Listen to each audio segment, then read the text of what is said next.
Most of us we hope to retire around 62 or 65. Chances are you're going to live another 25 years after that. Okay, let's just use round numbers. If you live on $100,000 today and you spend $100,000 today, how much money do you need today to retire to be able to afford your life, the rest of your life? $2.5 million. So $100,000 a year. Well, there's a darn thing called inflation.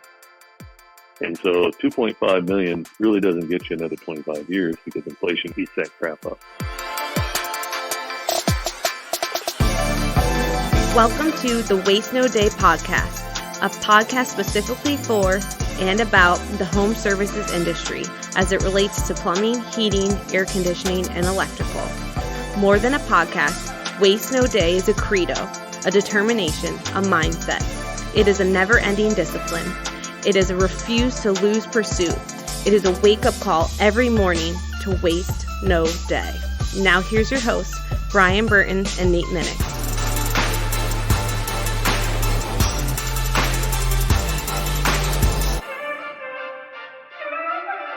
Hey, welcome to another episode of the Waste No Day podcast. Your hosts, Nate and Brian, are hanging out with you, and we have a great two-part episode headed your way. This one's going to be part one of Mr. Mike Brewer, talking about his journey from 2 trucks to the largest plumbing company in the state of Arizona. Wow. We have a lot of stuff to cover with him, and we are excited to do so. But first, we're going to spend a few minutes just breaking down the ideas for ourselves. If a tree's strength is judged while it is still a seed, it is mistaken as weak. Idawu Koyenikan. Kudos on the name. I would have totally botched that. I looked up how to pronounce this dude's name, and it was there. It showed up on his Wikipedia. Well done. Yeah, I don't think Nate Minnick has a pronunciation on Wikipedia. Yeah, Google didn't get that far yet. It's fine. It's fine. We'll get there someday. But in the meantime, a great quote and very true, right? Why do I go with that quote? For one, take them back to the 90s and take them back to 2008 because I know Mike's organization is a large part new construction plumbing, and he got shellacked in 2008 in the recession. So if you had judged the strength of his organization in 2008, you would have come up with a seed. But that didn't stop him, barely slowed him down. I mean, just a few years later, he was and we'll go into that story, of course, but he had a tree in mind that whole time. And a lot of our audience that is not a technician is an owner or manager of a small organization. So I kind of wanted to give him a shout out with that quote to say, one man operations. We have a ton of those that listen to this show, and they're probably, I would say the people who hit us up the most are the small 1 to 2 man shop owners looking for advice and just telling us what they liked about an episode or what they'd like to hear in another episode. And just to hype you guys up a little bit, the seed, the tree thing, don't let it get you down when things are going sideways. Like this episode and our last episode, Aaron Hagen, they started as 1 and 2 truck organizations, worked their way up into very big, and both got hit hard and went way backwards. I mean, Aaron Hagen went to 0 techs at one point. And then, a few years later is pushing 25 million. Mike Brewer went down to almost only a small service company. And then a few years later did 78 million in revenue. So the measurement is going to be taken when you're a tree, not when you're a seed.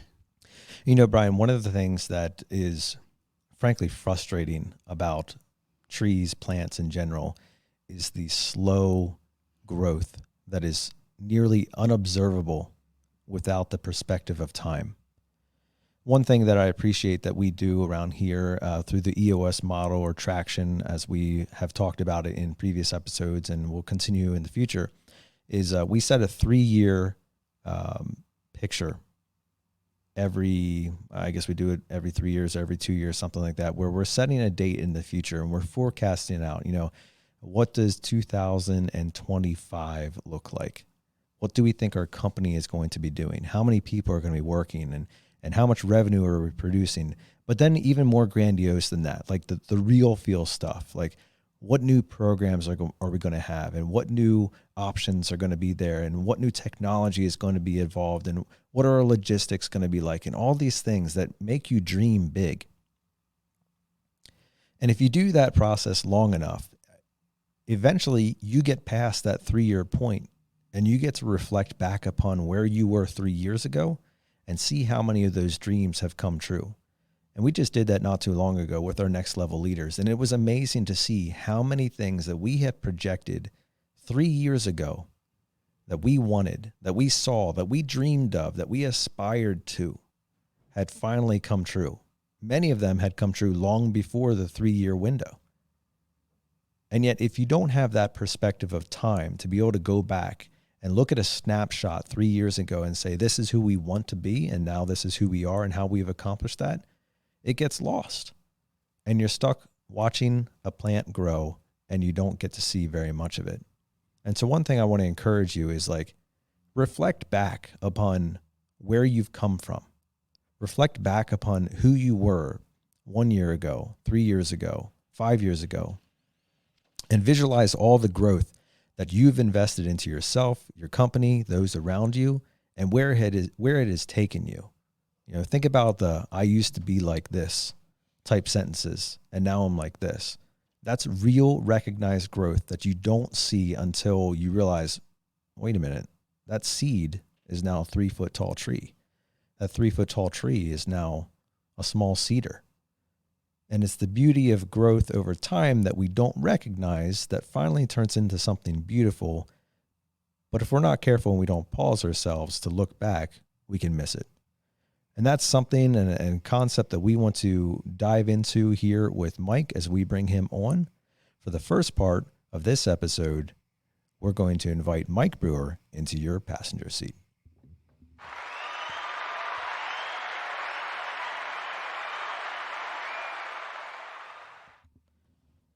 Our guest today is Michael Brewer. He is the Chief Executive Officer of Brewer Companies and Senior Advisor to Synergos Companies. Mike brings 44 years of experience in the plumbing industry as a Chief Executive Officer for the Brewer Companies, a family business that provides plumbing services to retail, residential, new construction, and commercial markets. He has held the role of strategist and visionary for the overall enterprise since its inception. He led and constituted a strategy to become the largest residential plumbing contractor in the state of Arizona right through the Great Recession. Not only did Brewer Enterprises Incorporated survive, but organically grew its revenue from $6.4 million in 2009 to $80 million in 2021. Growing market share in the Phoenix and Tucson market, all the while going through the toughest economic times of our lifetime. He opened the first Benjamin Franklin plumbing service and repair retail franchise in Arizona in 2003 and provides the commercial markets drain and service needs with Brewer Commercial Services since 2007. Having sold his ownership interest in the fall of 21, he also currently holds the role of senior advisor to the CEO of Synergos Companies, a company of trade leaders who build efficiency into every project. He is a lifelong learner, problem solver, inventor, and holds 2 patents on a plumbing test device for the industry. Mike has lived in Arizona since 1968 and is married with 6 children, 4 of those working within the business. Welcome to the show, Mike. Hey, thanks. Thanks for having me. Great to talk to you again, Mike. Well, this is our second episode in a row of people that I was fortunate enough to hang out with in Myrtle Beach a few weeks ago. We had Aaron Hagen on last week, and we had a great time. Your wife Patricia and my wife Amelia, and we got to sit and have a nice. What was that? Rios Steakhouse, Rios Brazilian or something like that. Yeah, I think that's what it was. Yep. It was it's one of those, I forget what you call it. One of those spots where if you turn your coaster over to the green side and they walk over with, chop up the filet mignon or whatever, you turn it red and they stop. Mine never. It's one of those places you eat too much. Yeah. Mine never went green, but they did stop bringing the food, or it never went red, but they did stop bringing the food out eventually. Yeah. Well, Mike, we wanted to have you on today because yours is a story that everybody can get their excitement levels up about, and that is growing through the trades and specifically growing from a small operation to a massive one. and all the steps in between. So we wanted to invite you on here to kind of talk to us about that journey. And of course, that journey starts way back in the day. So if you would be so kind as to bring us kind of, tell us a little bit about your history, where you come from and how you got into the business. And then we'll start from there with the 2-man operation. Yeah, no, that's great. So I moved to Arizona, I guess, when in 1968, I was in 3rd grade, but happened to live on the street that a neighbor of mine was a plumbing contractor. And so in 78, I graduated high school. I actually worked for him. His son and I were the same age, but he's a year behind me in school. And so we hung out together. We did a lot of things together. But when we were in our mid-teens, whatever, I think probably sophomore, junior year, started working for him summers and then after school, just for, gas money back when $25 got you a lot of gas. But really it was gas money for my car, maybe insurance, I guess. And graduated in 78 and I decided over my senior year that, hey, I want to get on with life and go earn a living. And, I looked at him and what he had accomplished, and he was a wealthy individual. And so I went to work for him. It was a small shop, actually, even when I worked for him, but took about a week off between high school and career and launched and went full time for him. And probably about 3 or 4 months after I was out in the field, he stepped completely out of the field, although he wasn't out there full time anyway. But worked for him for I guess I worked for him a total of 11 years. About year 5 or 6, his son decided he didn't appreciate working out in the field and working for a plumbing contracting company. And so he chose to go a different direction. For me, it was, my career. It was where I made a living and took care of my family. And so fast forward about another 5 years, I guess. And Gary was the owner's name. And Gary came to me and said, hey, you and my son originally were going to take this thing over, but he's not interested. I'm done. It was in 89, actually, the fall, or I guess summer of 89. And basically said, I'm going to either shut this thing down unless you want an opportunity to, carry it on and purchase it from me. And so I said, like any good trade guy, yeah, absolutely, I want to buy it. Not having a clue what that meant. Ended up, we made a decision, and it effectively, I think it cost me $15,000 cash, and then I picked up about $17,000 in supply house bills that he owed. And so effective January 1st of 1990, we went into business. That fall, what I did do was go get a little education. I was always a numbers guy, but I went to community college, took some night classes on accounting, and basically formalized my accounting, understanding of accounting and books and that type of thing somewhat. And Mike, at that time, how many employees are in the company? So while he owned it, there were 4 of us in the field at the end, and 1 girl in the office. And then January 1st, the day I took it over, there was myself and 1 guy in the field working 4 days a week. And so that's how much cost he was carrying. Obviously, he had made a lot of money, so it wasn't a big deal to him. It just was a matter of, it was in a recession and the downturn in the housing industry here in Phoenix. And he just made a decision that he just didn't need to do and mess with it anymore. Sure. So, he carried quite, in fact, that was one of the questions. I said, hey, the other 2 guys, older guys, what are they going to do? And he said, I've already talked to them. They're going to retire the day you take it over. Wow. So they were all set. They were done with their careers basically, and life was good for them. So anyway, we started up in January of 1990. It was me and 1 guy. His name was Dave. He still holds a vital role in the company, even after where we sit today as we speak. He's in charge of quality control for the business, which is a critically important part of it in our model. And, we've been together for, seems like forever, but I guess 35 years, because I hired him about 3 years prior to the deal, prior to me, the other guy shutting down and me taking over.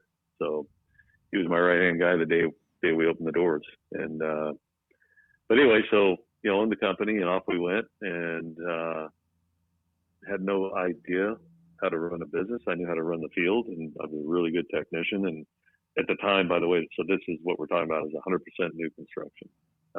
It was primarily probably 90% residential. We had a few guys that were GCs that we'd do some commercial work for, but it was really tract housing. So kind of my background and my first love is that single family residential tract housing. And this is specifically plumbing only. Plumbing only. Okay. Absolutely. And so anyway, we ran through, I remember the first phone call I got from the builder I was working for, because I was only working for one builder when we first started. And he said, "Hey, I got another subdivision I need you to bid." And I thought to myself, well, okay. I said, okay, I'll come by and get the plans, back in the day when you actually had to go pick up a roll of plans. And so I did that, brought them home and said, now what? I'd never bid anything in my life. And so kind of unique. I didn't know any other way. So I just rolled them out. I got a ruler. I kind of drew out where I was going to plumb this thing at. And I started counting fittings and going, hey, every quarter inch is a foot. And that's how much pipe I need. And so I developed a strategy called nut and bolt it, to where I literally, as I put a bid together, all the way down to the washers that hold the toilet to the floor. I mean, every little part, and very time consuming. But anyway, that was a part of my learning over the years. We had our ups and downs, went through a divorce I'd say probably about 7-8 years into owning the company. We were a fairly small player here in Phoenix. And once I'd had my kids at that point, another kind of unique about me is I have, today they're 31 years old, but quadruplets, 3 sons and a daughter. And so that was all part of my life back then. And, three sons and a daughter, quadruplets. Yep. God bless you, man.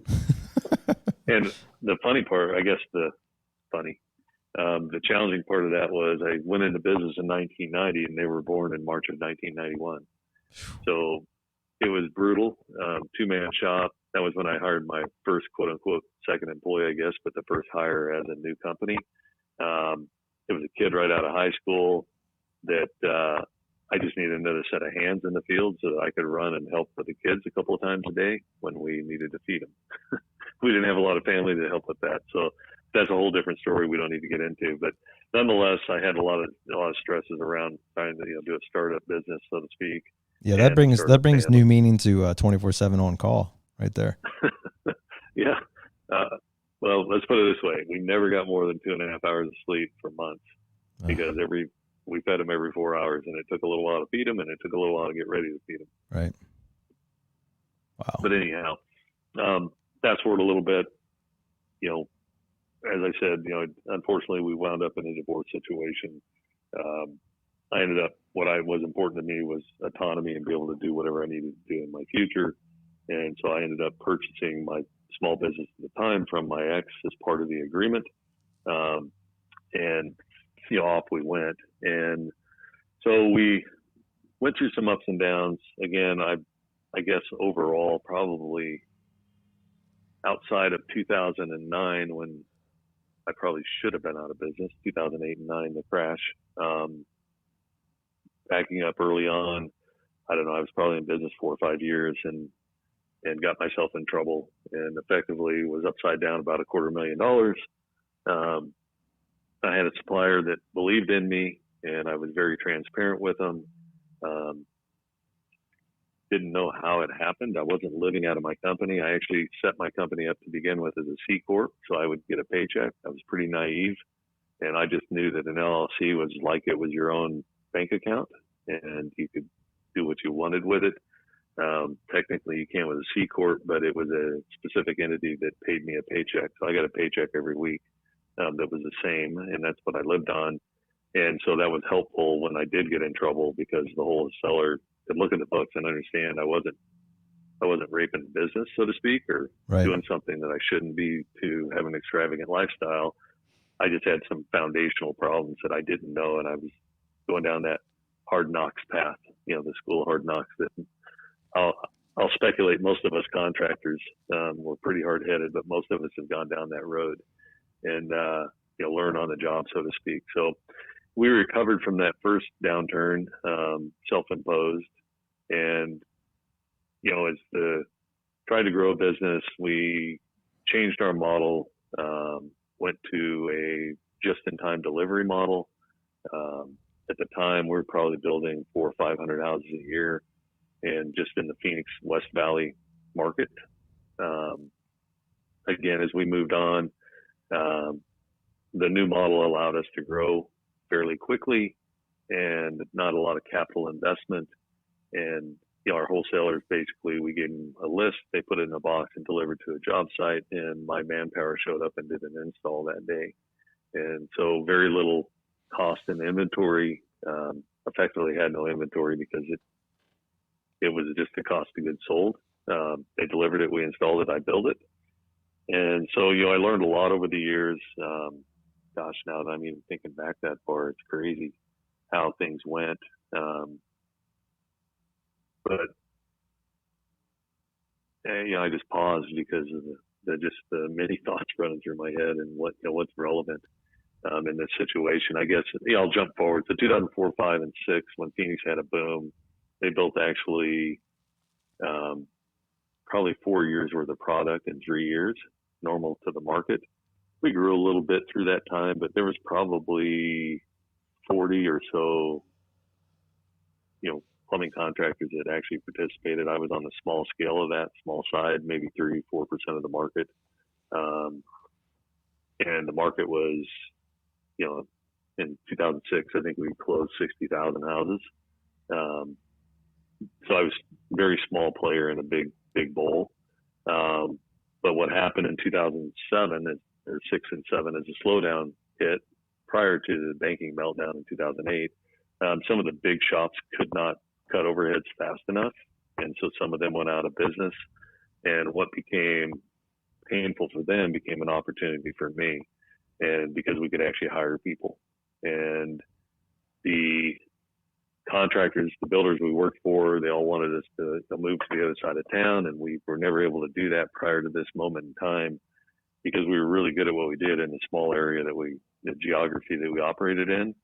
And where they wanted us to branch out, it's like I told them, I can't hire anybody. So now I do a lousy job on the other side of town and a lousy job on the side of town we do an awesome job in right now. So I was pretty adamant about we weren't going to do that. But when people became available, then all of a sudden it opened those doors. And so we did expand across the valley. The same time, we also expanded into the Tucson market. We had one of our builders wanted us to come down there. And so we did that. And that was really more of an experiment than, hey, what an opportunity.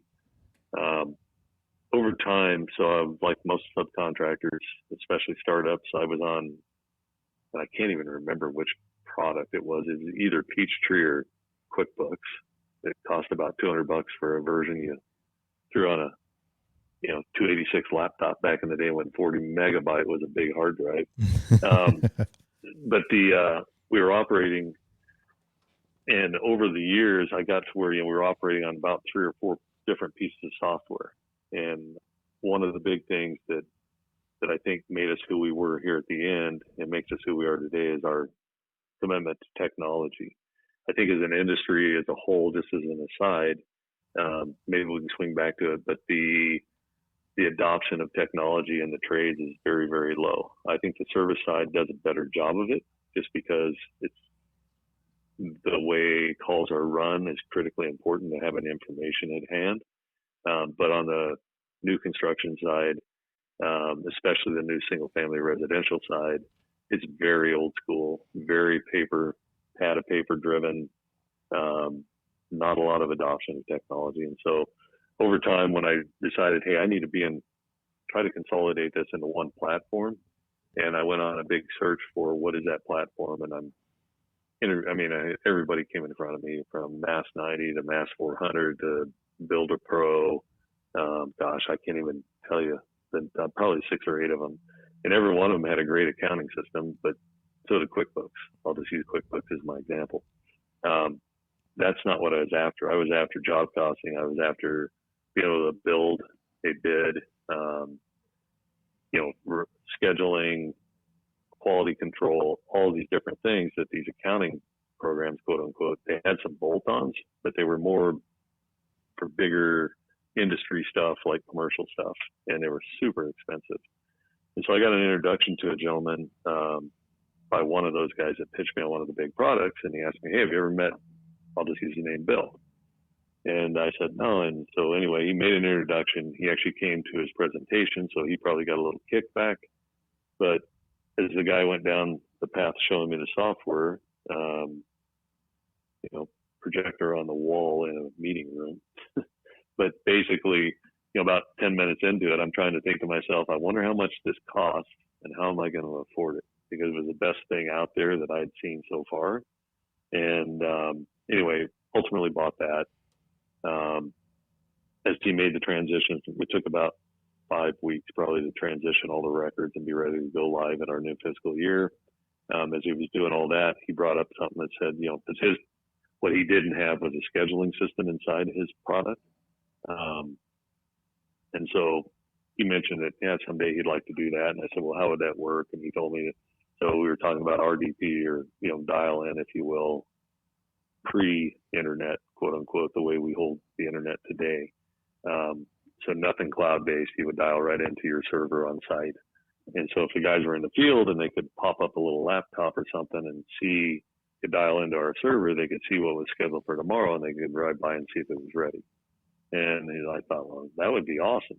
And so anyway, I kicked that around, and long term, over time, probably 6 or 8 months later, 3-day weekend, I happened to be in town. We would typically go camping, but took some paperwork home with her, just paper, big 11 by 17, and I started scribbling some stuff out. So from that came a piece of software that effectively made us or helped us become who we were today on the new construction side. But anyway, that was just another kind of a side, but a growth mode in the adoption of technology and how that allowed us to do things. I'll begin with, if you want to circle back and question into it later, effectively what it ultimately became. So I guess one could imagine, we did 7,800 houses last year between Phoenix and Tucson. Every one of those houses, if you just had your normal phases, had 3 phases. So let's say there's 8,000 houses. You go do 3 phases, underground, top out, and trim.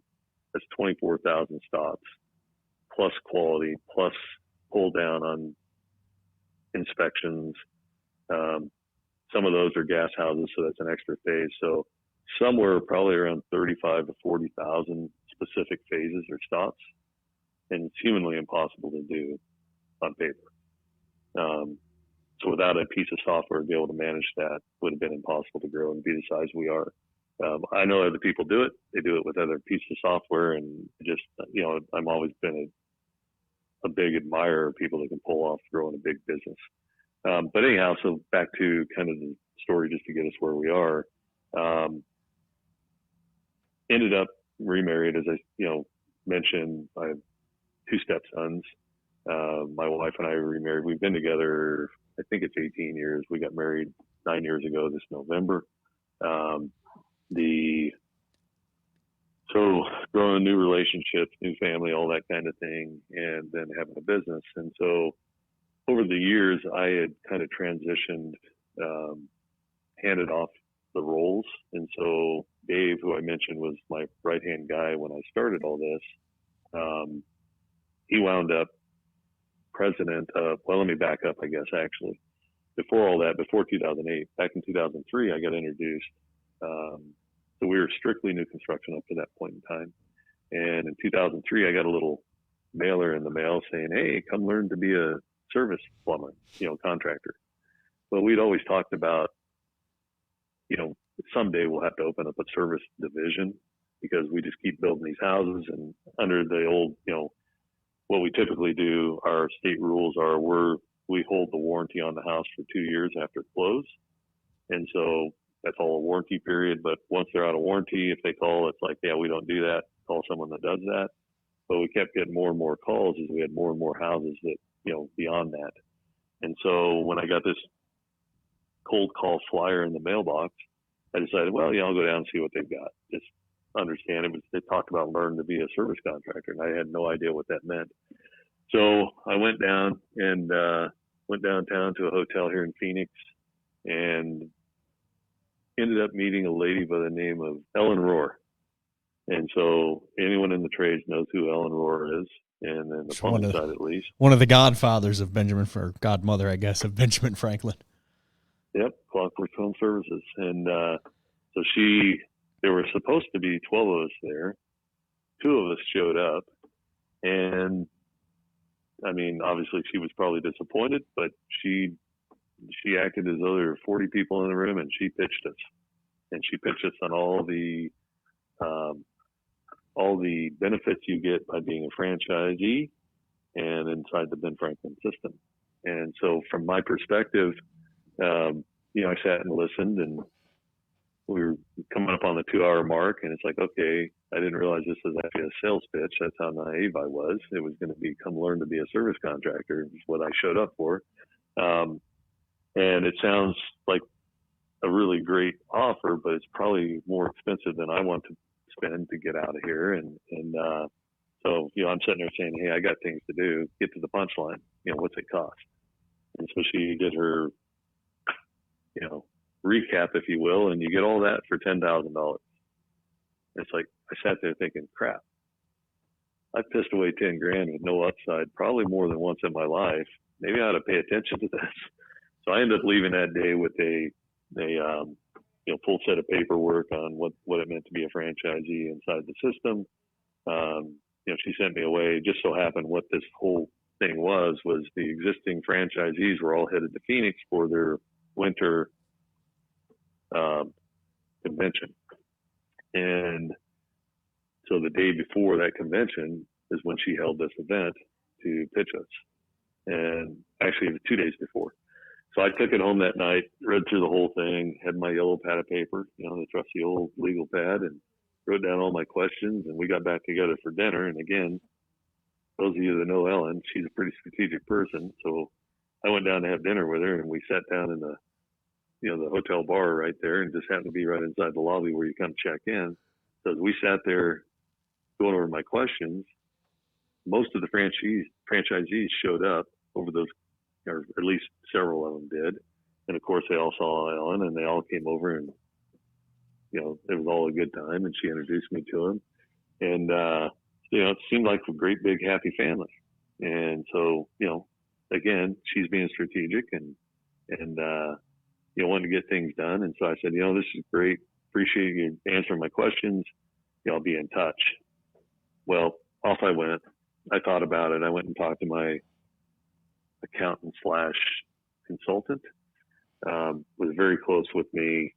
And we talked about it, and, his comment was, when's she coming back? Because I'd love to ask her some questions myself. So we set up a meeting. She flew back in, actually, I guess that was in September, that first meeting, because she flew back in the Wednesday before Thanksgiving, which I thought was ridiculous, but she's pretty committed to her role and her job there. And so she flew in for the day.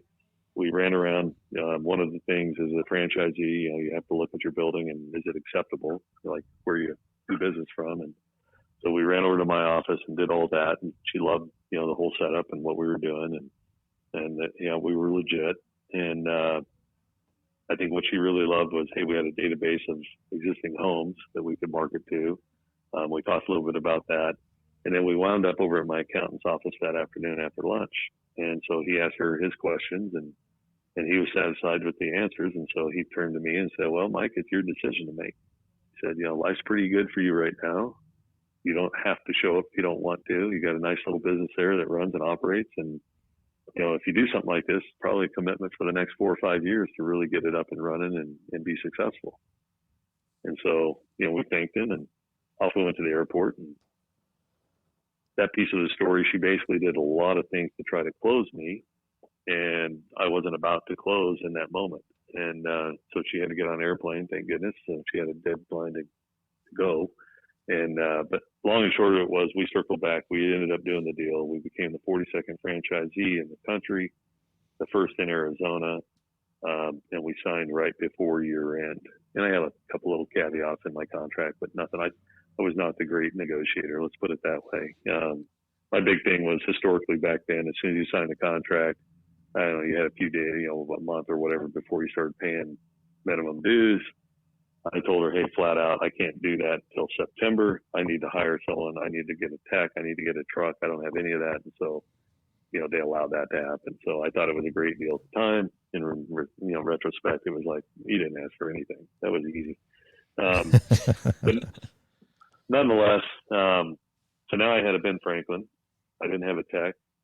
And so we started down that path to grow that business kind of concurrently with the other business.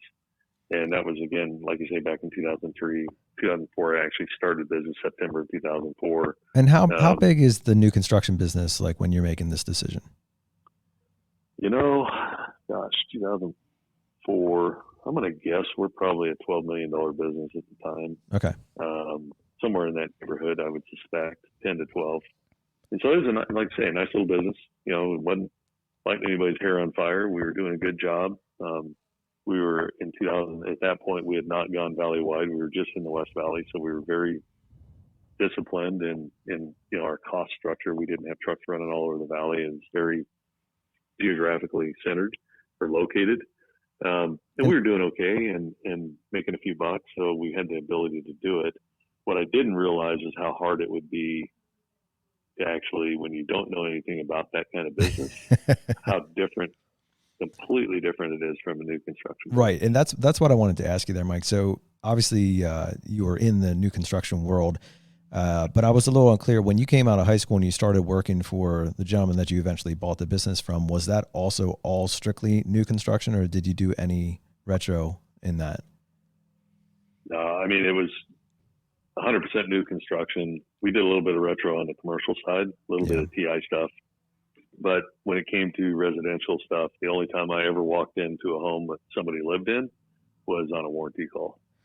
Okay. So I'd done service warranty, but I'd never sold a penny's worth of product to anybody ever, retail wise, is what I kind of consider it. So, I look at, that's kind of how I historically and through my entire career, I have a wholesale business that sells to direct to builders. We build new product. That's a new construction side. And then I had a retail side, which was direct to consumer. And so you were like, man, it's so much fun working for these general contractors. You know what would be better? Working for 1,000 small general contractors. That would be better. I bought into the margins better, and why would you mess with it? I mean, literally for years, people in the franchise system, leadership in the franchise system kept saying, man, when are you going to get out of that new construction and just focus on where the margin's at and what the real opportunities are? And my answer was I appreciated where they're at. Their hearts were in the right place. But my first love is single family tract housing. I mean, that's how I learned plumbing. That's where I grew up in. And I understand there's a lot of small contractors, a lot of service contractors that probably started there. And they scratched their head and they said, man, how do you get paid? How do you do those things? I mean, it's because we were doing mostly the track stuff. As long as you do what you say. My response is always, hey, if you do what you say you're going to do it on time and high quality, builders love to pay you. If you don't do those things, then, they'll hold your money. Now, you go to a one-off, you go to a custom builder or a little guy that's a very small, because most of these I was working for were either regional or national builders. Some were local, and those are the tougher ones. Sometimes we didn't get paid. But through my whole career, right up until 2008, when the world crashed, if I did the job and I did what I said I was going to do under contract, I got paid on everything I did. Now, did I do paperwork when I do maybe some work orders and things that we would do? We wouldn't get the paperwork up front. Some builders would mess around with you on that stuff. Absolutely. And I have no argument for people that say builders don't care about anyone but builders. No argument there. What I found was if you do and build, and we'll maybe talk a little bit further into the story about what I ended up building and why it worked the way it worked was, it foundationally says, you do what you say you're going to do when you say you're going to do it, and you do it at high quality. Builders love to write you checks because they want you on their jobs before you go to their competitor's job. Right. And so, especially in this kind of environment, but basically, the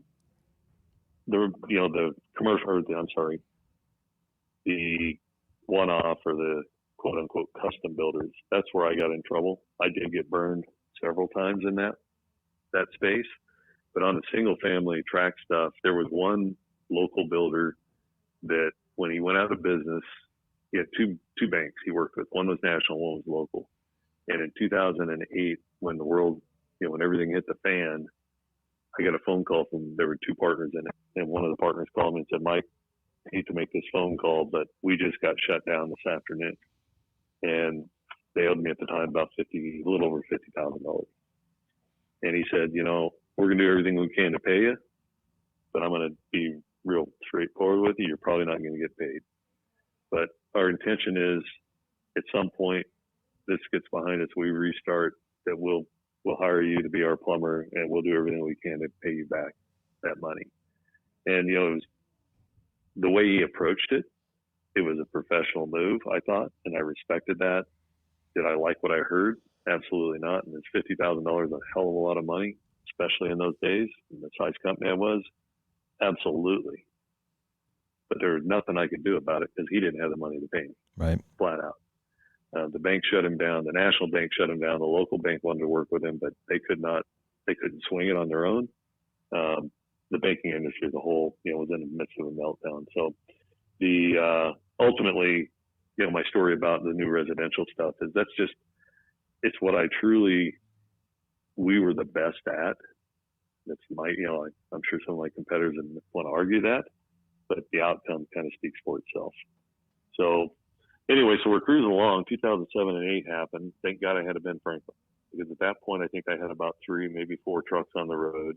And the unique difference between the two models is, one is you do the job and you get paid 30 or 45 days later. The other is I do the job, I walk away with the money in my hand.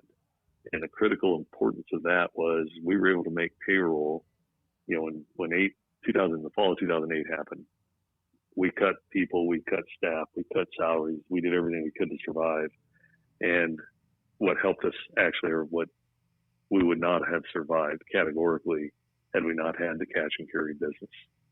There were many weeks where without that cash coming in on a daily basis, we just flat wouldn't have made payroll that week.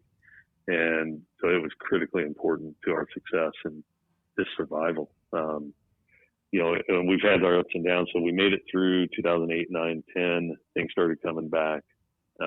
Very skinny down company. Ben Franklin was doing pretty good. We actually got up to around, I guess, probably 8 or 9 trucks over the years there, and continued to grow that business. But really with the continuation of growing the new construction business. Again, at the time, we were a small player in the new construction side of things. 2008 really wiped a whole bunch of people out. We came out of that downturn. There were probably, just coming out of it, maybe 15 players that were still active in the new construction side. There's a lot of the other smaller guys. When I said there were 40, there were a whole bunch of us small guys and probably 8 or 10 big guys that really did the gist of the work. And this is across Arizona. Yeah, this is across, Phoenix market mainly. Mainly in the Phoenix market, but yeah. And so in that downturn, as we were coming out the other side, those of us that survived, most all the big players were out, or they were hampered extremely, really hurt in the downturn. And so it's kind of interesting because my team at the time, so I had, let's talk leadership team a little bit. I had these different entities because one company we haven't talked about as well, and I think I bought into it in 2007. I had a friend of mine that had a commercial service business, and it was actually at the time called Arizona Hydrojet. And that's all they did was hydrojetting. They didn't do any plumbing. They didn't do anything, HVAC, anything. They didn't, frankly, do any service. They just serviced restaurants, hotels. They just stuck to where the money was, huh? I'm telling you, man, margin in that business was ridiculous. It's not bad. But he had, you haul around a piece of equipment and you get water and you flush the blinds out with water. And your overhead's your equipment and your guy that manages the equipment. And so he had three or four jets at the time. And In-N-Out Burger, I don't know if you guys have it on the East Coast, the West Coast thing. They were just coming to Phoenix with their first store. And so someone was building the store. They were just opening up. And like any good sales guy, he hit them, new, big player coming to town, going to grow their local presence. Let's get in early. And so he went and talked to him, and they said, yeah, we'd love to have you do that for us. We know how important it is to maintain our plumbing lines, sewer lines open, all that. And we'd love to do that. And so he was sitting down to sign the contract, and they said, by the way, you do plumbing too, right? And he's like, well, no, actually not. We just do the lines. And they laughed, and they said, well, you need to figure that out, because we don't make 2 phone calls. Plumbing's plumbing to us. And so he called me and said, hey, got an opportunity. You need to, start doing commercial plumbing, and we'll act like we're like one company, and then that way we can do this account. Well, I knew how expensive it was to do a startup, again, what I'll call a retail company. Even though it was B2B, you still need to grow a database of customers that you can service. And I really didn't want anything to do with it. So I declined, and he did solve that problem for himself. He found 2 other guys that he said, hey, if I get a call for plumbing, I can call you and you guys will go fix it, right? So basically they became subcontractors to him for that kind of work. So I think fast forward another couple of years, and he came to me. So that was probably 2005. Hence the pain with trying to grow a database with the Ben Franklin. I was right in the middle of marketing and all that cost of a startup. Probably spending, hate to say it out loud, 18 to 20% on marketing, maybe even more, trying to get the phone to ring, and not really even understanding how that really worked that well. But nonetheless, which department was that you were doing 18% on? Spending 18% on marketing for the Ben Franklin. And that's just the residential service. Just residential service. Again, starting with it wasn't I was one of the few actual ground up startups back in the day for Ben Franklin. Because even though I had the big residential business, I did no service work in it. So we had to get our name out there. Yeah, we had some natural calls come in through that, those people that had come out of warranty, but it wasn't enough to maintain a fleet of trucks. And so we were spending a lot of money trying to get the reason it was so much, it wasn't that much money. It was that much money relative to the top line. Yeah, sure. We were still struggling to just create a nice top line. But anyhow, a few years later, he came back to me a couple of years and he said, hey, got a new thing, and I think you'll jump on board with this. And basically, he had gotten it was back in the day when restaurants had to actually pay someone to come get their used oil. So before the transition to, hey, we'll buy that oil from you and use it for fuel. So, situation creates opportunity. And so the situation in the day was, we need somebody. So people are paying us to come get that oil, and we have plumbing needs. So he basically was using them to become the servicer for the hydrojetting in the lines that the restaurants they were servicing. So he was kind of becoming a piggyback to their offer. And he said, well, if we're going to do this, then we need to have plumbing too. And so when he came to me, they had built in 4,000 customers in their database that they serviced every month, month over month. It was a big rendering company here in town. And so he came and brought that to me, and I said, you know what? I can get on board with that. So I ended up buying in half the business. So the ultimately the 3 operating entities were, the Brewer Plumbing is what we referred to, but it's really Brewer Enterprises, Brewer Commercial Services. So when I bought in, we did a rebrand about that same time, and he rebranded from Arizona Hydrojet to Brewer Commercial Services, just to piggyback on all the trucks and the names running around town to look like a bigger company than we really were. And then Benjamin Franklin Plumbing, a brewer company. And so we had those 3 operating entities, and each of them had their own leadership, their own president, quote unquote. So my partner that I bought into, he ran the commercial business. My right-hand guy that, the day I started my business, ran the residential business, new construction. And then the Ben Franklin kind of, got referred to as, redheaded stepchild, not to offend anybody, but kind of had its own little thing going on, and I'd get involved with it. And then we had a GM that was a GM in training, so to speak. But nonetheless, we can fast forward a little bit. We got to coming out the other side of 2009, 10, 11, 12, things starting to pick up and grow. All the businesses doing well, or doing okay, I'll put it that way, not lighting anybody's hair on fire. We were in a ton of debt when we went through the downturn we took on just an immense amount of debt to survive that on the new construction side. These are all individual P&Ls, different LLCs. And so they all had to be accountable to themselves ultimately. But, as we went through, I'll fast forward a few years, I had grown a team of kind of unique individuals that ultimately became my executive team. My CFO today, and through those years, actually came from the first time I got introduced. I was $250,000 upside down. When the consulting firm came in, he was their guy right out of college that kind of did all the real work. They told him what to do, and he would get spreadsheets together and get them over to me and that type of thing. And just a young, bright guy, really smart guy. He is the CFO. Then I had my partner in the new construction or in the commercial business, Tim. He became the sales guy. So basically, this executive team came to me, said, "Hey, we got a plan. We want to talk to you about how we need to restructure." And what the problem was each president was kind of in his own silo. The right hand didn't know what the left hand was doing. And we had a bunch of really smart guys, but everybody's kind of on their own. And they had gotten to talking between themselves and said, "Gee, what if we reorganize this thing and become like a leadership team over all the businesses, and then we can all help one another?"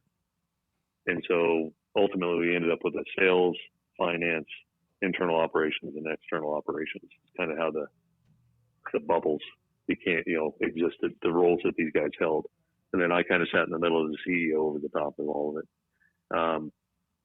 So this conversation actually took place in 2016. So we jumped way forward. From 2010 to 2016, we grew the business. Actually, I skipped over one kind of important part, I think, because of the outcome we're going to talk about. In 2008, so 2006 and 2007 were a downturn. They didn't really affect us because we were so small. 2007, late 2007, 2008, people were available. We started growing our business. And so we're now in the spring of 2008, and my team, quote unquote, although we didn't call us a leadership team at the time, we're all sitting in one of our meeting rooms. And we said, "Hey, so 2009, spring of 2009, this thing's going to start coming back." I've been through, I don't know how many of these in the last, at the time, I guess it was close to 25 years.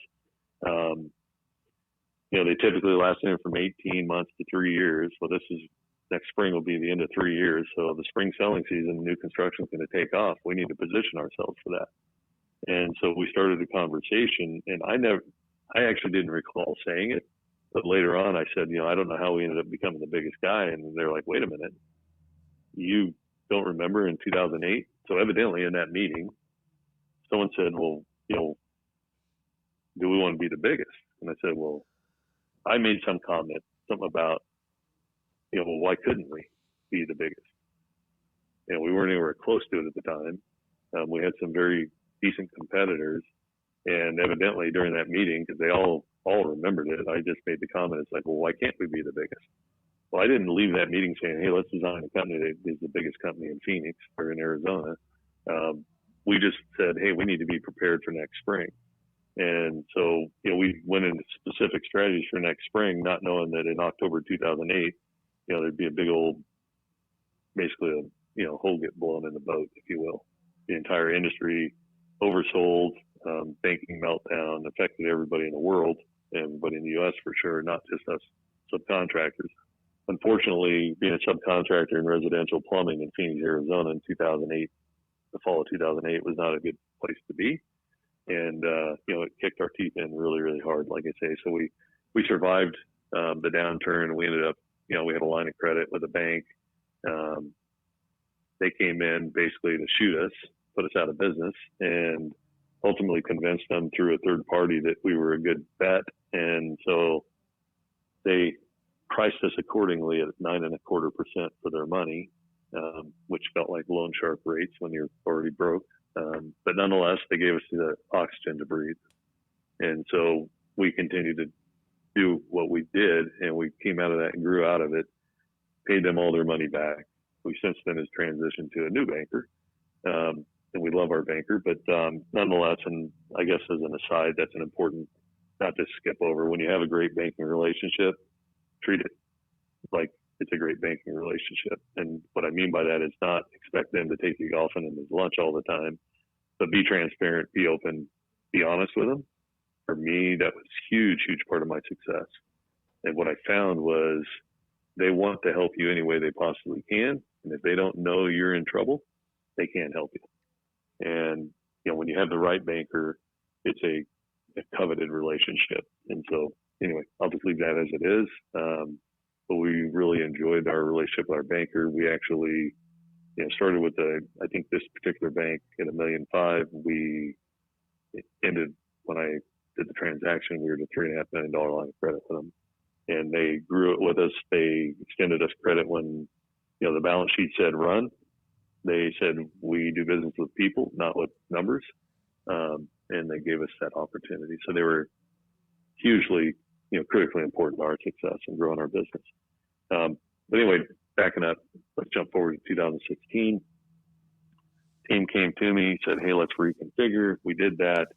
And that's when our quote unquote, what I really consider to have a true executive team in place, a leadership team, kind of gelled into a real formal thing. And with that, and we'll talk a little bit more about it maybe, became a new way to think about how do I motivate them? How do they get something out of this? How do I keep them long term without turnover? All the things that as business owners, we just cringe at when one of our key people come in and said, hey, you know what? It's a tough conversation to have, but I'm going to go someplace else. That is so disruptive to our businesses. It's so expensive to deal with. And so, it's a real challenge and concern. And what we ended up doing, basically, I approached it from the perspective of, hey, this is a team effort. We're all in this together. So with the 5 of us sitting in a room, we actually went away for a 3-day weekend, strategic session. We talked about reorganizing the businesses, reorganizing and whose roles are what now, what are those roles? Very much like an EOS, I guess, just following the EOS system, although we weren't inside that at the time. But you did get into traction later, EOS? We did, a year later. So anyway, that was September 16. We talked about things. So basically what we came to as we left that weekend, we realized that, okay, we got a top 5 executive team, counting myself. We're all going to be compensated exactly the same. They are going to be compensated on outcomes as well. So the compensation, everybody got a raise, pretty hefty, substantial one. Again, we had big plans, big expectations to grow something that was very unique and very, very exciting. And to do that meant it's not a 40-hour-a-week job, guys. So what's it going to take so you don't have to go home because the wife has to run off to work and the kids are there? Like, if you got to, factor in babysitting or a nanny or however you think about that, what's the number it takes for you to be able to be committed? And if that means it's 60 hours a week, it's 60 hours a week for the next couple of years. And so everybody had a different number. I sat back as the owner saying, I'm the guy writing these checks. And so basically. So take all those numbers and cut them in half, boys. So they ended up, actually, I increased everybody's more so than what they did. And we literally all came in at the same number. I said, we're all going to earn the same. We had some additional conversation, and from them, they said, okay, well, if we're committing ourselves to you, what's in it for us besides that? I said, okay, so what we just said, that's your number. That's never going to change while you work here. That is your base salary, and that's always going to be the same. So don't care what the cost of living is, what the market does. It even actually may go down, depending on if the market goes completely in the toilet and we're trying to survive again. We got to do what we got to do to survive. But I don't expect that to happen going forward because of who we are today versus who we were in 2008. What year was this again, Mike? That would have been 2016. Okay. And September 2016. And so we did that. Then we also said, and I don't know whether it's worthwhile getting too deep into, I'm not a big fan of equity, like making partners out of people or giving them shares of stock or anything like that. I'm a very firm believer in people need to participate in the outcomes they produce. Meaning, if we're profitable and you are a component to us being profitable, then you should get to partake in that, not just the business owner. Personal opinion. I know people out there listening to this will have their own opinions about it, but when I tell you what that meant to this business, I think it becomes very clear that tying people to outcomes is critically important. But basically, so the executive team all got a percentage of what we ended up dubbing earnings before incentives, because this now became the incentive. It's effectively a profit share program, but it was based on all free cash that we produced for the year in profits. So it was based on not just free cash flow, because of the work in process side, we accumulated a lot of cash.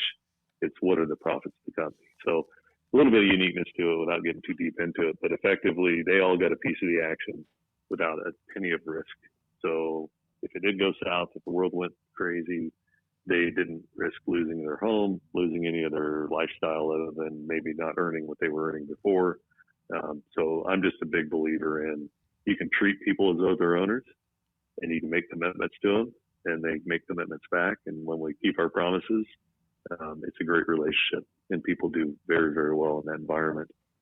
So we're up there for the 3 days. We kind of declared that. We went through their whole plan about how they thought about running the businesses. As the owner, I said, we all have, I like to think I'm a pretty humble guy. And so it was not about Mike, and it wasn't about my ego, and it wasn't my idea. It was about listening and saying, you know what, I can buy into this, and I get it. And frankly, it made it a lot easier because it was their plan, not me telling them that that's what they need to do. And so I bought into the plan. We made some adjustments to it. Some of it was a fantasy, and, just the definition of fantasy. If I can give it one reason why something won't work, it's a fantasy.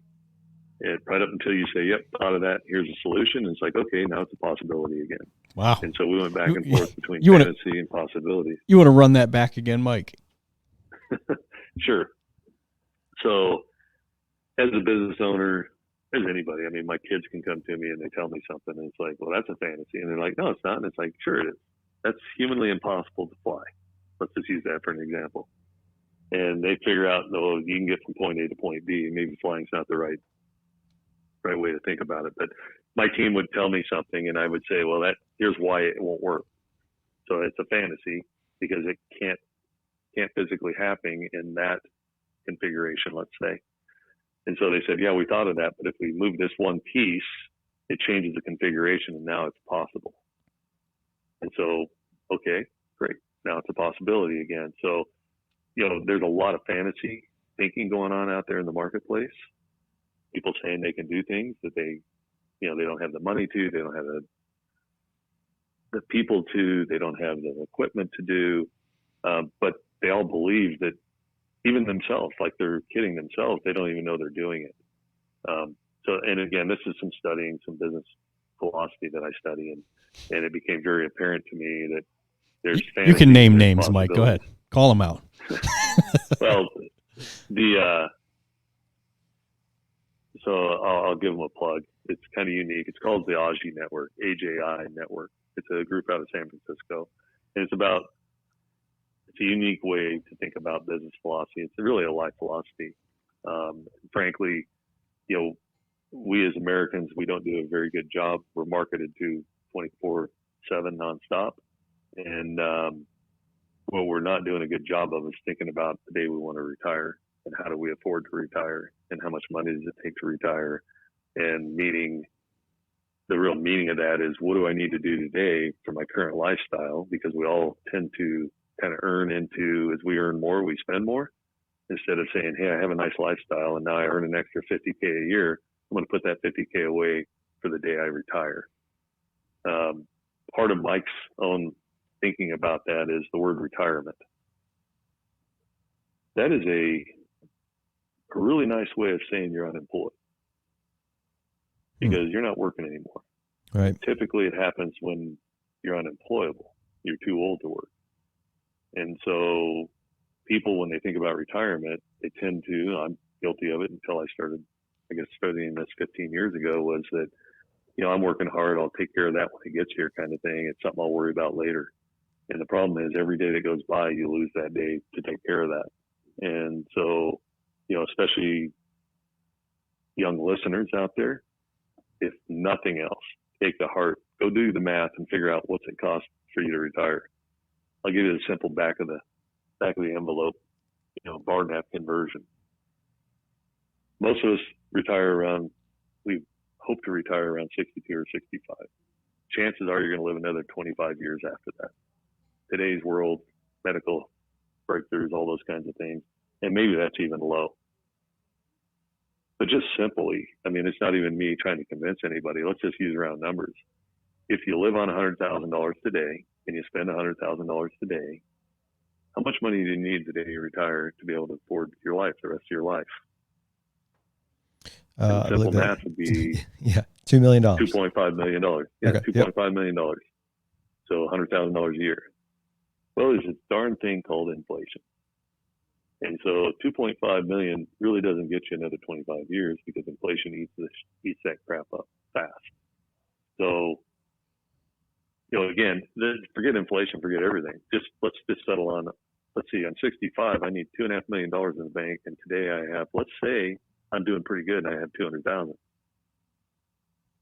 In the next, let's say you're 40, the next 25 years, how are you going to, and by the way, you're earning, I'm just using round numbers, whatever they are, but you're earning 100,000 today and your lifestyle's at 100,000. So it's not the day you retire, not going to be 100,000. Where's the extra money going to come from if you're living on everything you earn today? So anyway, I don't want to get too deep into that. And if you want to check it out, it's a whole new offer now. They're online. You can go look at that. I can send you some links wherever you guys post this. But it's just, I think it's aji.com, AJI.com. And it's just a unique way to think about life, about business, and about taking care of your family is really what it comes down to. So nonetheless, everybody's aligned. We're up there a 3-day weekend. Got my executive team in place. We've got our compensation structure in place, which, by the way, added a whole bunch of new overheads. And I called them out on it and said, you do realize this plan has to work because we just added a whole bunch of new overheads to a business that, and I'll give you the current state of the business at the time. It was about a $32 million business, and our bottom line net profit, I think that prior year was not even a decent new construction company percentage, but I'll round it maybe down just a hair and say 2% to the bottom line. And that's an immense amount of risk, that much revenue to get that kind of return. And so the new plan was not that. It was to grow a very large EBITDA company that was repeatable. And again, that's where this fantasy conversation comes in. When they first told me, and I laughingly said, "What are you guys smoking?" Because the number they wanted to get to repeatedly, build a company that could, duplicate it year over year, because the way we built it was basically insane relative to where we were at that time. So we had some conversation around it, and what we realized day 3 of the meeting was we need more help. The 5 of us can't do this by ourselves. Hey, that's where we're going to call it a pause for this 2-parter. And I know we're kind of right in the middle of our conversation with Mike, and he has so much more to share, but you're going to have to wait till next week. We hope that you enjoyed the things that you've already listened to today, and Mike has brought so much content already as we continue to dive into his story and hearing where he's come from and where he is going. And one of the things that I just want to reflect upon there is that it is possible. The trades is one of those organizations that can allow you to go from a 1-man, 2-man operation to multi-million-dollar operation to literally the largest plumbing company in a state. And Mike is literally detailing out the trajectory of how he got there and all the things that he learned along the way. It's been a great episode so far, but we're going to pause here and challenge you to listen to this one again, as well as stay tuned for the next one. And of course, always be focusing on how you too can follow in the same footsteps as Mike. Maybe it's not starting your own company, but maybe it is growing up through the same ladders and opportunities that he took advantage of through the trades. And as always, we want to challenge you to be improving yourself in doing that by choosing to wake up every single morning and waste no day.